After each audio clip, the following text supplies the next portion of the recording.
¿Qué más voy a decir?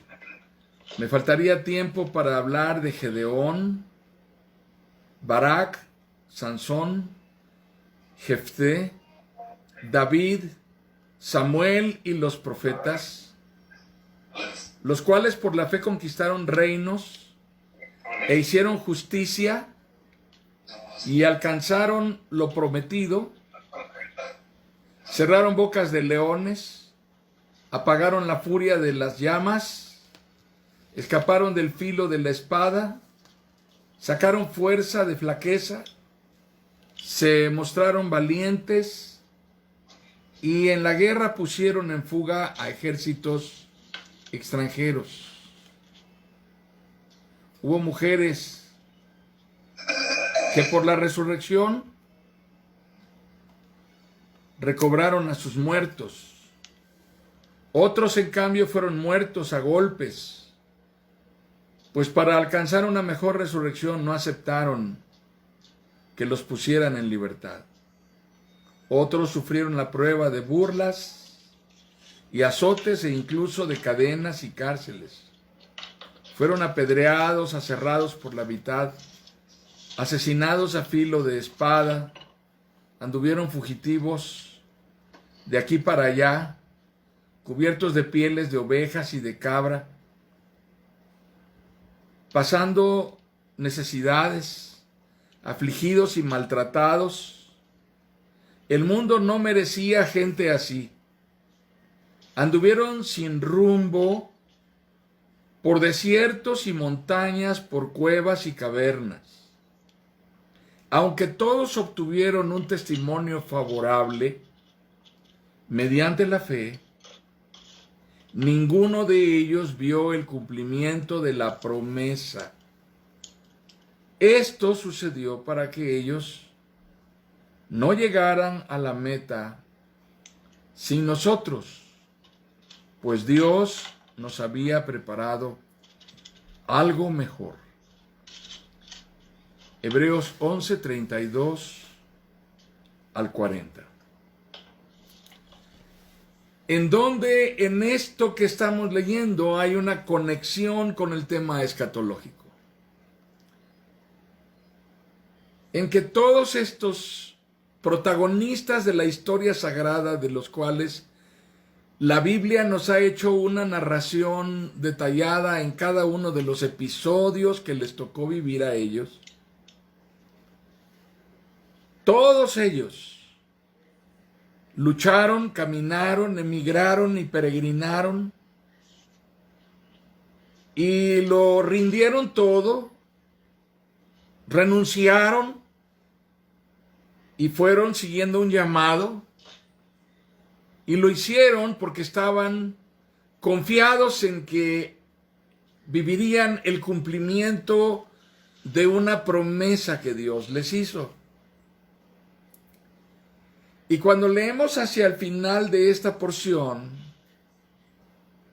leemos de cantidad de adversidades, de vicisitudes que les tocó enfrentar a cada uno de ellos.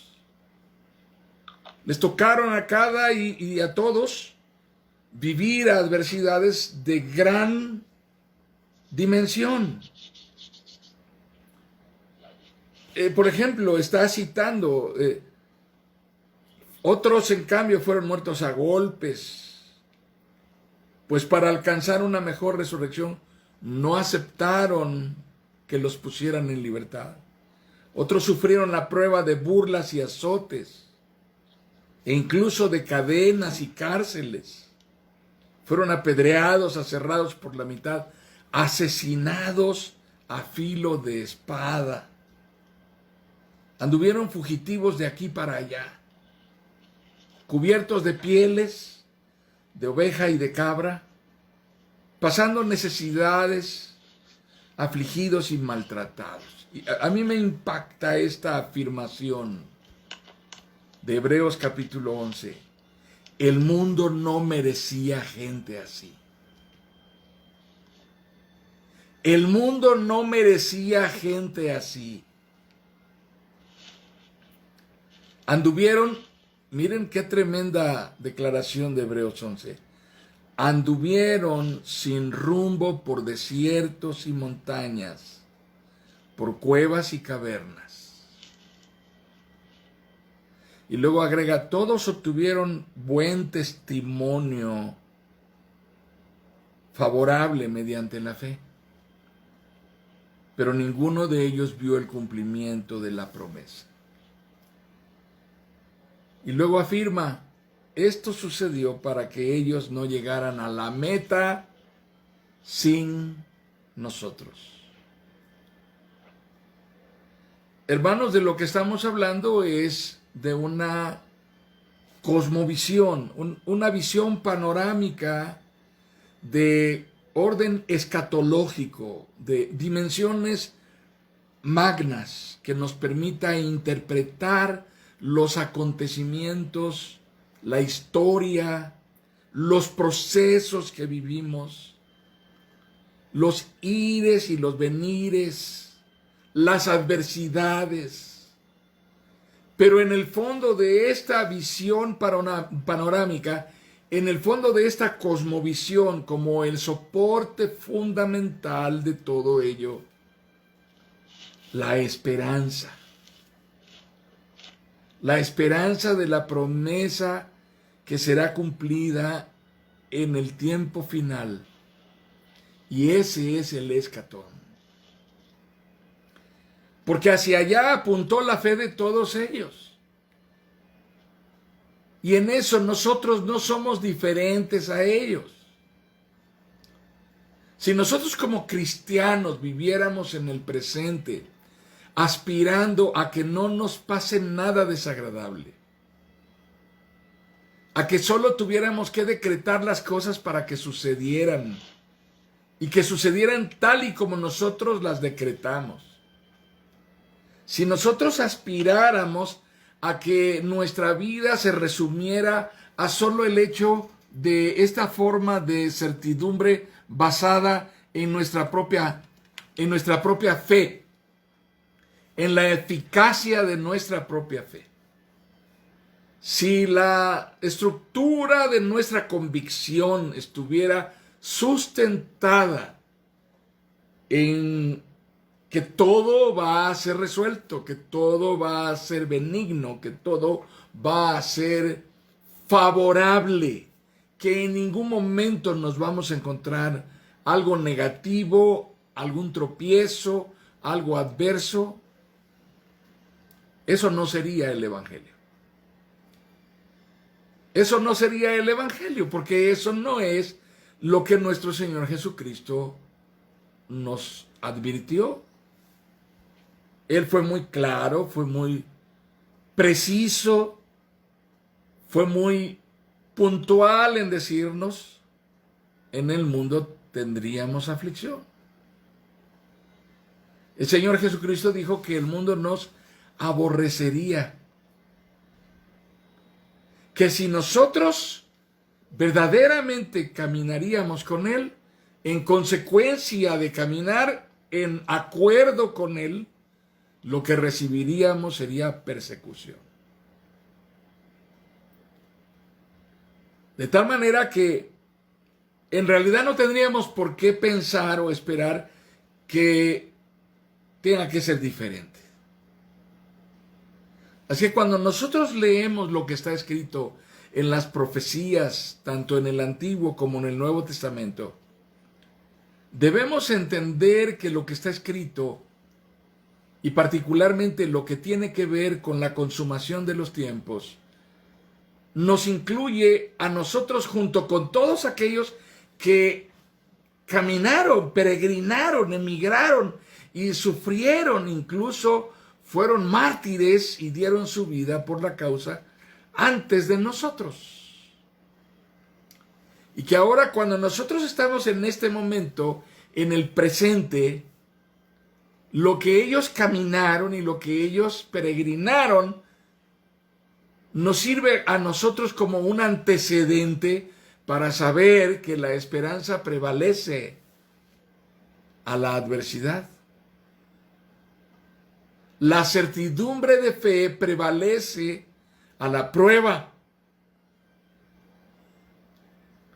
La confianza en las promesas prevalece a la derrota terrenal, al deterioro, a la pérdida, al duelo. Esto lo expongo porque, hermanos, este tiempo que estamos viviendo ha significado pérdida terrible, pérdida real, no menor, pérdida devastadora. En algunos casos, particularmente quiero referirme a familias de pastores, a familias de iglesias hermanas, que vieron partir a sus seres queridos. Y estas pérdidas irreparables que no serviría a vivir una vida completa como la que ya se vivió para poder emparejar y recuperar. Yo les diría, tengo la percepción tal vez muy equivocada y a lo mejor necesito que alguien me oriente y me corrija, de que no debiéramos abrazar el último capítulo de Job como la manera idónea de sobreponerse a toda pérdida, porque muchos terminan leyendo Job en el capítulo 42 y dicen, mira qué bendición, Dios le devolvió todo. Le devolvió hijos, le devolvió riqueza, le devolvió... Yo creo que, y a algunos hermanos, yo creo, hombres que no sé si vivirán algún conflicto presente, pero dicen, hasta esposa le ha de haber devuelto, mira, fíjate. Pensando que ya para ese entonces Job recuperado se casaría de nuevo con alguna doncella, ¿verdad? Guapa y jovencita y no sé hasta dónde alcance la fantasía de cada quien, ¿verdad? La Biblia no nos dice que se haya casado otra vez. Pero la esperanza de que recuperaría todo Job, personalmente no sé si eso habrá sido suficiente para que Job hubiese podido superar el duelo de haber perdido a sus hijos, por ejemplo. Porque finalmente uno aprende a vivir con ese dolor. Finalmente uno aprende a vivir con esa tragedia. Finalmente uno aprende a vivir con la adversidad. Termina uno asimilándola. Termina uno reconociendo que es una realidad, ya sucedió. Estos personajes, estos protagonistas de la historia sagrada de la que nos habla Hebreos 11, del 32 en adelante, lo sufrieron, hermanos, y lo sufrieron en grande. No en poco, no en pequeño, no menor, mayúsculamente. Y sufrieron pérdida de tal manera que en el momento en que lo vivieron fue devastador, fue real, fue trágico, no fue poca cosa. Así que cuando estamos atravesando por el valle de la sombra de muerte, cuando estamos atravesando por la pérdida, por el duelo, por la adversidad, es probable que nos preguntamos, ¿por qué, Señor? ¿Por qué me está pasando esto a mí? ¿Por qué permites que yo, que soy tu hijo, esté sufriendo esto? Pero en realidad debiéramos estar conscientes de que en nuestra condición humana somos frágiles, somos vulnerables. Creer en el Señor y caminar de la mano de Dios no nos hace omnipotentes ni invulnerables. Seguimos siendo frágiles. La enfermedad es una constante que nos acompañará y a medida que envejecemos, el riesgo de enfermedades crónicas se irá haciendo mayor. No solo la enfermedad, hermanos, la condición vulnerable de nuestro cuerpo para enfrentar los retos de la cotidianidad, de la vida. Habrá tal vez un momento en el cual ni siquiera tengamos fuerza para levantar nuestro propio cuerpo, de tan cansados que estemos. Entonces, debemos ser congruentes con esa realidad. Desde nuestra propia percepción acerca de las promesas de Dios cumpliéndose en nuestra vida, no debemos perder de vista nuestra condición de vulnerabilidad y de fragilidad. Y la inherente realidad del dolor, del sufrimiento que nos acompaña. Detrás de todo esto, Dios está al tanto de lo que estamos viviendo. No es en ninguna manera ajeno a nuestro dolor o a nuestro sufrimiento. Él es el Señor. Conoce nuestro corazón, se duele con nosotros y nos acompaña en la adversidad. No estamos solos. Esa es la razón por la cual podemos contar con Él, porque estaremos expuestos. Y su palabra ha sido veraz, clara y oportuna para decírnoslo, para advertírnoslo y para mantenernos alerta acerca de la realidad del dolor y del sufrimiento que nos toca enfrentar de aquí a la consumación final del gran escatón, del gran tiempo de la consumación, del gran tiempo, el gran tiempo del cumplimiento de la promesa final de redención. Así que, mientras que estamos aquí, hermanos, no debiéramos permitir que nos frustre la realidad que tengamos que enfrentar, la adversidad o la aflicción o los problemas, sino que debiéramos desarrollar la entereza. De la mano de Dios debiéramos desarrollar el carácter, la resiedumbre, la capacidad y el temple para enfrentar el dolor o el sufrimiento, la pérdida. Y estar preparados desde nuestra convicción. Nuestro sistema de certidumbre no debe dejar a un lado en ningún momento las promesas de Dios.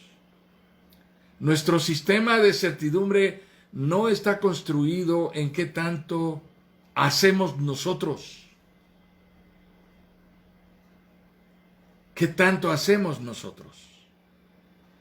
Las personas que tenían un sistema de certidumbre construido en base a lo que ellos hacían, se van a sentir mal y vacíos cuando no puedan congregarse en la iglesia. Quienes iban diario al templo, quienes iban 3 veces a la semana a la iglesia, quienes no fallaban a la reunión de oración, quienes no fallaban al culto el domingo, se van a sentir vacíos, se van a sentir incompletos y van a pensar que son más vulnerables por el hecho de que no pueden hacer. Pero nuestro sistema de certidumbres no está construido en base a lo que nosotros podemos hacer, sino a lo que Dios ha hecho, está haciendo y hará. Porque nuestra confianza está puesta en Él, en el Señor. Nosotros hemos seguido un llamado. Y respondiendo al llamado, iremos a donde Dios nos lleve. No tenemos conflicto con eso. Así que entendiendo esta realidad, hermanos, cobremos dimensión. Les voy a platicar una historia de terror. No es nada espantoso ni grave. Nos está pasando a mi esposa y a mí. Nosotros hemos tenido 23 mudanzas a lo largo de nuestra vida en el ministerio. A lo largo de 40 años de matrimonio, desde que nos casamos hasta el día de hoy, hemos experimentado 23 mudanzas. La última gran mudanza fue en el año 2011, cuando nos vinimos de regreso de Culiacán a nuestra casa. Nuestra casa ya estaba instalada, amueblada, etc. Durante los 2 años que estuvimos en Culiacán en un proyecto de plantación, nuestra casa permaneció cerrada, amueblada, etc. Cuando regresamos de Culiacán, nosotros traíamos Una mudanza, hermanos. Y ya se imaginarán meter una mudanza en una casa que ya está amueblada, ¿verdad? Bien. Coincidió con la situación de que nuestro hijo se había ido a estudiar 2 años en la Ciudad de México y estuvo ocupando un departamento que amueblamos pues con lo más indispensable. Cuando él decidió irse a estudiar a Estados Unidos y obtuvo la beca para hacerlo, lo que tuvimos que hacer fue recoger todo lo que pudimos y traérnoslo. Así que ya teníamos 3 mudanzas aquí. ¿Se imaginan eso, verdad? Y de pronto mi esposa y yo decidimos, vamos a deshacernos de todo lo que hemos guardado por años y que está en cartones. La mayor parte de las cosas eran papeles y libros. Y hermanos, ustedes no se imaginan abrir cajas que han estado cerradas por 10 años y en una bodega casi prácticamente. Es un equipaje que no queríamos ni siquiera tocar porque ha representado tanto desgaste por tantos años estar guardando y finalmente hay que decidirse a deshacerlo y estamos en ese proceso todavía. Pero a lo largo de la vida, hermanos, uno va coleccionando cosas. Pero cuando llegan los momentos de las mudanzas, y lo digo porque Hebreos nos habla de eso, la razón por la cual les estoy platicando esta historia de la vida real es porque en cada experiencia de mudanza hay pérdidas. Yo recuerdo que en alguna ocasión una de las cosas que más tristeza nos dio fue tenernos que deshacer de las mascotas de nuestros hijos. Coincidentemente, casi simultáneamente, nuestros hijos habían recibido de regalo, nuestras hijas, un perro Golden Retriever de raza pura que nos obsequió un hermano. Y cuando vinimos aquí, nosotros estábamos, nuestras hijas estudiando fuera y nosotros aquí, no podíamos dejar a nuestra mascota aquí abandonada, en lo que íbamos y regresábamos cada 15 días, cada 20 días o cada mes. Hubieron ocasiones en que pasábamos un mes completo fuera y solo veníamos unos pocos días para cambiar la maleta, lavar un poco de ropa y volver a salir a la carretera. Durante 4 años mi esposa y yo tuvimos un ministerio itinerante y hacíamos eso. Intenso. Así que tuvimos que desprendernos de esta mascota. Y coincidentemente nuestro hijo, al irse a Estados Unidos, nos había dejado a su propia mascota, un perro Rottweiler también de raza pura. Eran casi de la misma edad, con una diferencia de pocos meses los cachorros, y eran muy pequeños, ni siquiera tenían 1 año. Uf, qué dolor, qué pena tan grande, en verdad. Cada mudanza representa pérdida. En alguna ocasión, uno de los reclamos que recuerdo de mi esposa es, entonces no vamos a subir al camión mis macetas. ¿Vamos a dejar mis plantas? Ya no caben. No podemos llevárnoslas. Imagínense vivir eso no sé cuántas veces. En cada proceso de mudanza hay pérdidas. Pienso en esto, no lo cuento para que digan, pobrecito pastor Aquino, con razón está tan mal, traumatizado, al borde del suicidio y cosas así, ¿no? Gracias a Dios, mantenemos la cordura, hermanos. Pero si me quieren pedir que los apoye en algo, nada más que no sea una mudanza, hermanos, yo los aconsejo virtualmente de cómo empacar, pero no me pidan que los ayude mayormente. No sabría cómo hacerlo, realmente es muy complejo. Pero pienso en estos de los que la Biblia nos dice, literalmente anduvieron de aquí para allá. Anduvieron de aquí para allá. Qué tremendo, sin rumbo, por desiertos y montañas, por cuevas y cavernas. Bendito sea Dios, mi familia y yo no hemos tenido que pasar ni una sola noche en una cueva hasta el día de hoy. Pero entendemos esto, hermanos, como una exposición de la realidad, de la cotidianidad, que en determinados momentos de nuestra vida puede implicar procesos muy, muy desalentadores, muy difíciles, muy arduos, complicados. Y eso no significa que no habrá esperanza. Y eso no significa que todo habrá terminado. Y eso no significa que ese es el fin. Y eso no significa que no podamos albergar certidumbre en nuestro corazón. La palabra de Dios es clara. Aunque todos obtuvieron un testimonio favorable mediante la fe, ninguno de ellos vio el cumplimiento de la promesa. Y luego agrega, y esto sucedió para que ellos no llegaran a la meta sin nosotros, pues Dios nos había preparado algo mejor.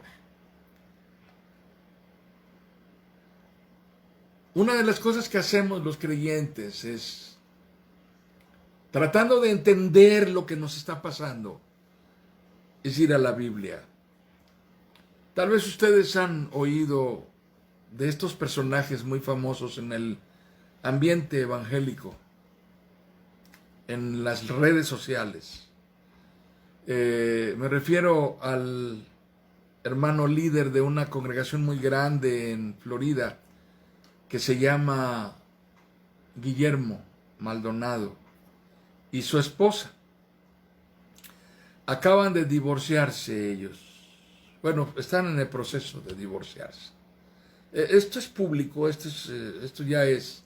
Ellos mismos han salido a dar, cada uno por su lado, la nota de su divorcio y las causas de su divorcio, que en el resumen de lo que están explicando en los medios, él es líder de una congregación de alrededor de 10,000 personas en la Florida. Se considera uno de los, pongo entre comillas, pastores más ricos de los Estados Unidos. Su fortuna está estimada en $250 millones. Y yo, francamente, pues hay años en los que no me los gano, ¿verdad? Como ustedes también, hermanos. Pero lo digo nada más para que tengan una idea de qué proporción es la fama de esta persona. Han salido a dar la cara para explicar lo inexplicable, porque lo que han dicho ambos es que su divorcio no tiene una razón. Él ya dijo, no nos estamos divorciando ni por conflicto, ni por inmoralidad, ni por pecado, no hay ninguna causa. Yo diría, entonces, ¿para qué se divorcian, no? Si no hay causa, ¿para qué se divorcian? Es un simulacro, es un ensayo, ¿de qué se trata, no? Pero bueno, es respetable. Pero a lo que voy es, al punto al que quiero llegar con este ejemplo es, en la versión que ella ha dado a los medios, la explicación literal que ella ha dado, y ustedes lo pueden ver, no estoy inventando nada, es que Dios le dijo, no a través de nadie, sino solo en la oración, y de manera que ella le pidió que por favor él le hablara literalmente a través de la palabra, y que ella leyó la palabra y ella entendió la orden de Dios que le dijo en la palabra, sé libre. Y entonces tomó la Biblia y obedeció el texto bíblico que leyó. Y por eso demandó el divorcio de su esposo. Bien, a lo que yo iba es, esto es algo que muchos cristianos hacemos recurrentemente, es usar la Biblia para responder nuestras circunstancias de trayecto momentáneo. Tratar de encontrar en la Biblia, entre líneas, una respuesta para el instante que estoy viviendo.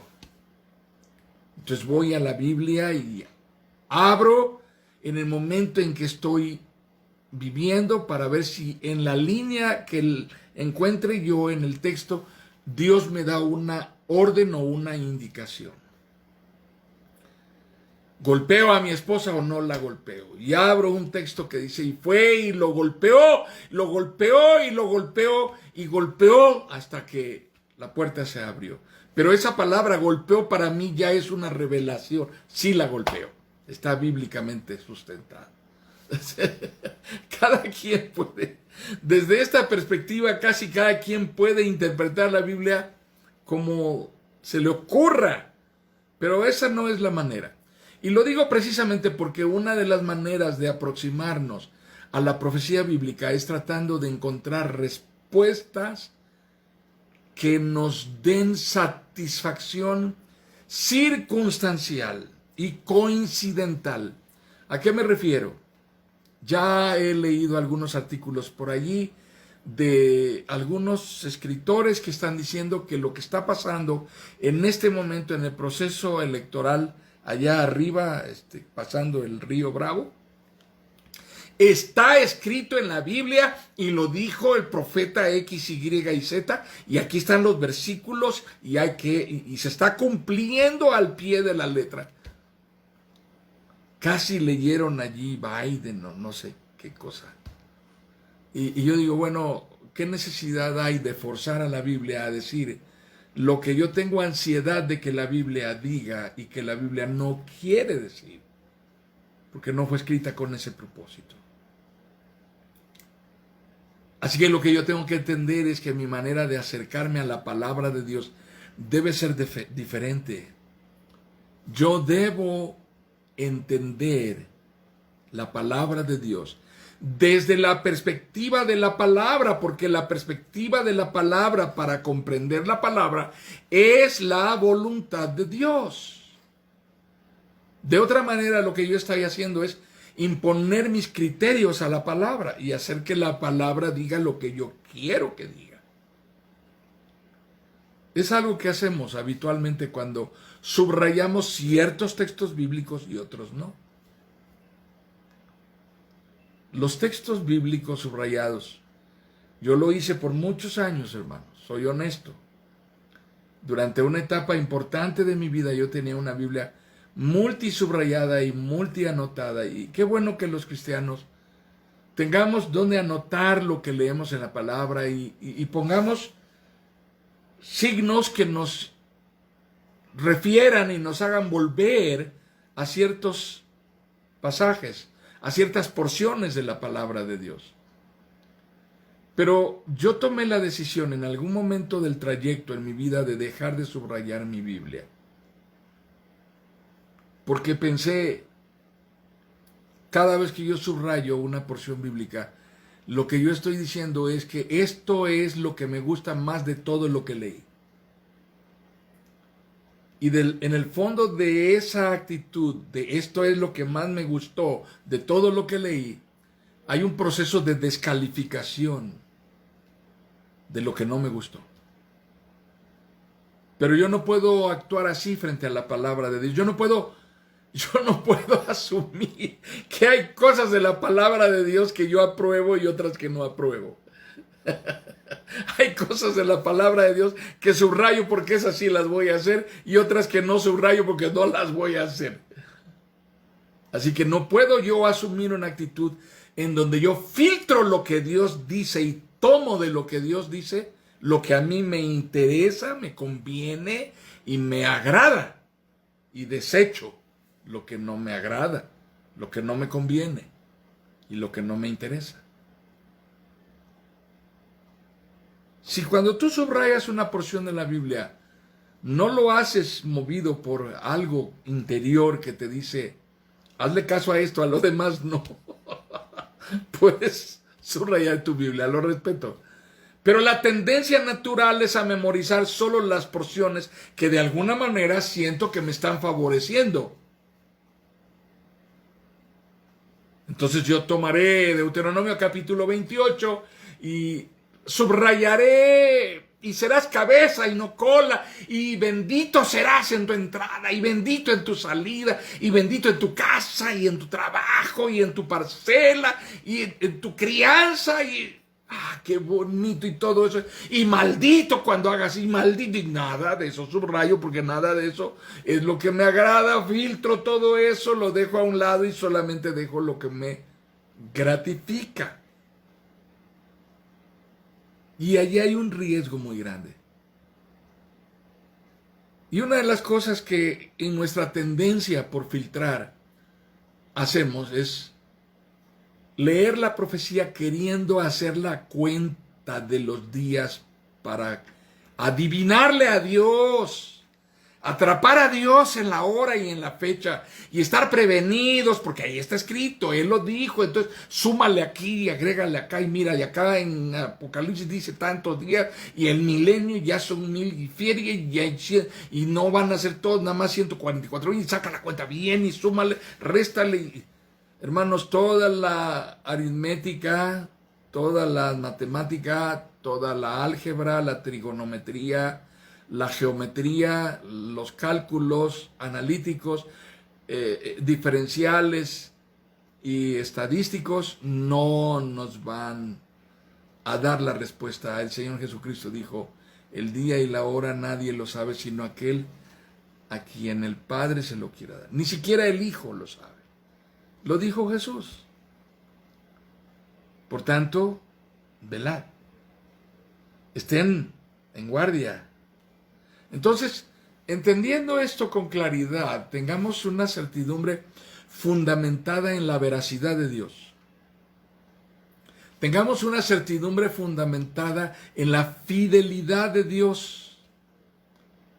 Tengamos una certidumbre fundamentada en la misericordia de Dios. Tengamos una certidumbre fundamentada no en los números que ya sacamos, no en nuestras conclusiones escatológicas.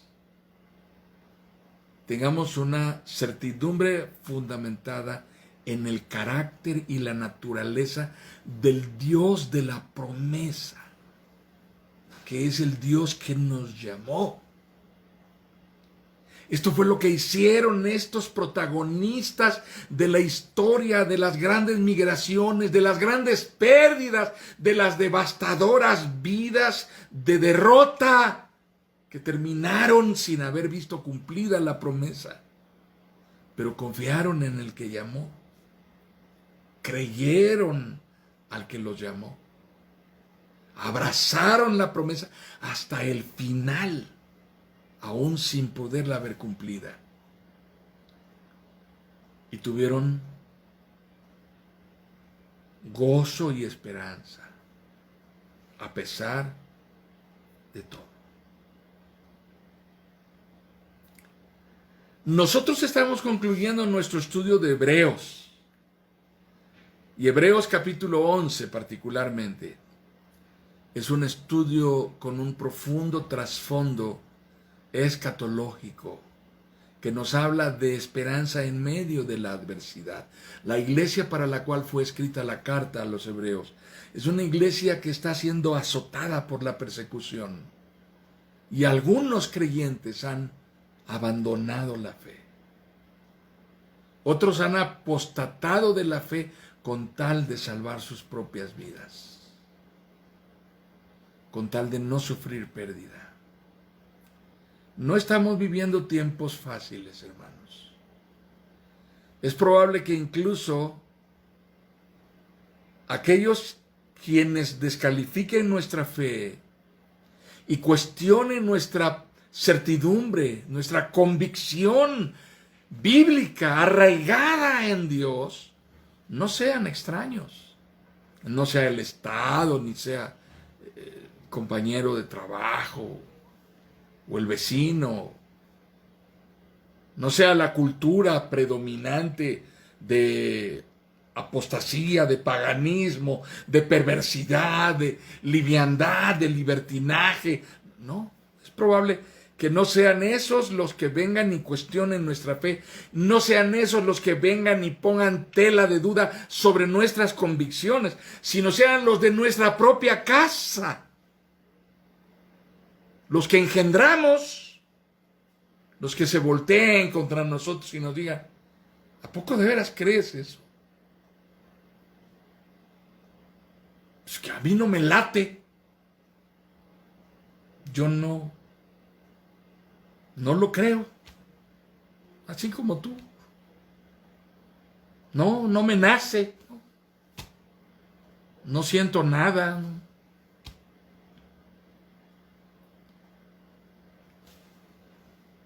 Así que tengamos firme nuestra fe. No desfallezcamos, perseveremos. Aún en aquello en lo cual tengamos temor de no recibirlo. Aún en aquello en lo cual pensemos, tal vez esto no me tocará verlo. Tal vez no me tocará verlo. No desfallezcamos. Los que nos antecedieron nos mostraron que el que nos llamó es fiel. Los que nos antecedieron en el camino nos dejaron una ruta establecida que nos dice que Dios ha prometido y cumple la promesa. Y nuestra convicción está fundamentada en quién es Dios,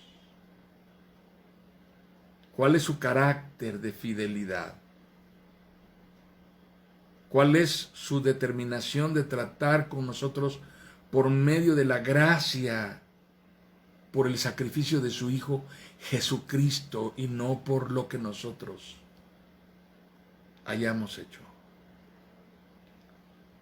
Estamos llamados a recibir una salvación que no merecemos, una salvación que no pudimos conseguir para nosotros, una salvación que no pagamos, una salvación que no recibiremos por nuestras obras o méritos, sino por la sola gracia de Dios.